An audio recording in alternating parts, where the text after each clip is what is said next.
Historik Anton Hrnko sa dobre pobavil na kritike poslankyne Veroniky Remišovej, ktorá sa pohoršovala nad tým, že Slovenská republika sa nepridala ku krajinám, ktoré chcú vytvoriť tribunál na trestanie predstaviteľov Ruska za ich údajné vojnové zločiny.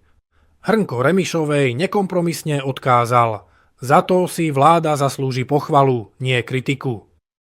Ak nechcete, aby vám ďalšie zaujímavé video ušlo, odoberajte kanál Politika Online. Jedna mimoriadne inteligentná poslankyňa slovenského parlamentu vyjadrila svoje rozhodné rozhorčenie nad tým, že sa vláda Slovenskej republiky rozhodla nepripojiť k tvorbe tribunálu, pred ktorý by mali byť postavení čelní predstavitelia Ruska a súdení za ich vojnové zločiny pri agresii proti Ukrajine. Nuž, odkázal by som jej, že normálne a logicky uvažujúci jedinci sa obyčajne na Grajciarových komédiách nezúčastňujú.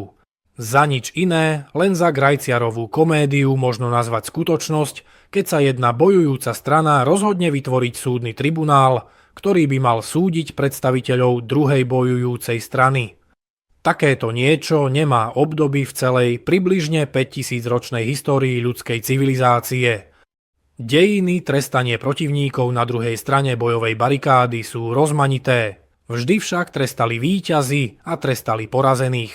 Nezdá sa mi, že by 36 ochotných, ktorí sa vraj o takýto tribunál usilujú, mohli povedať, že na boisku víťazia. Ak áno, tak možno v útokoch na civilné objekty, internáty, námestia plné trhovníkov a kupujúcich a možno ešte pri adorovaní vojnových zločincov z druhej svetovej vojny, ktorí svoje hrdinstvá preukazovali na takých boiskách ako Babin Jar, Volyň alebo Chatyň. V dávnych dobách, ktoré končili len prednedávnom, víťaz trestal okamžite, na mieste a kruto. Obyčajne povraždením zajatcov a vypálením miest, ktoré sa odhodlali druhej bojujúcej strane odporovať a podobne. Myšlienka, že by sa porazení za svoje zločiny mali súdiť pred medzinárodnými tribunálmi, vznikla až po skončení Prvej svetovej vojny. Bola to revolučná myšlienka, ale sa nerealizovala. Nacistické zločiny počas druhej svetovej vojny boli také ohromujúce, že víťazní spojenci sa rozhodli vytvoriť medzinárodný trestný tribunál, ktorý by ich posúdil v zmysle dovtedajšieho práva, ale aj v zmysle práva prirodzeného, keďže mnohé zločiny boli dovtedy nepopísané.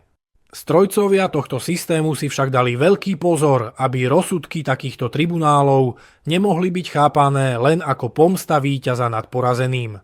Ale tomuto pseudotribunálu niečo podobné nehrozí. Je to typická propagandistická aktivita, ktorej jediným cieľom je podložiť nohu všetkým tým, ktorí by sa úprimne snažili o skončenie tohto nezmyselného krvi prelievania. Preto je neúčasť Slovenska na tejto lacnej fraške hodná pochvaly, nie odsúdenia.